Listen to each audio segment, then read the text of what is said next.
Hello, in this video, I will be showing you how to fix high CPU, memory, and RAM usage on Windows 11.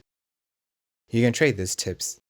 What you can try first is to go on your Windows icon, then type in Adjust Appearance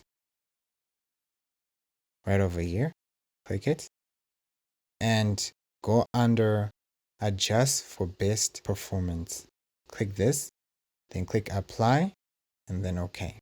The next thing you can try is to go on your Windows icon, right click, click on Run. Then you have to type in this services.msc. Then click OK. After this, you have to look for sysmain.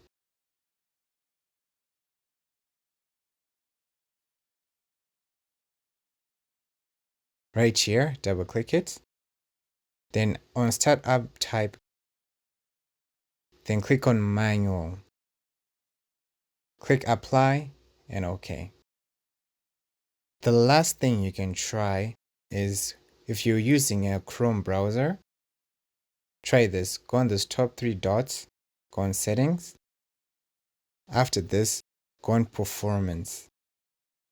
Here, you need to click on Memory Saver. Make sure this is on, and you're done.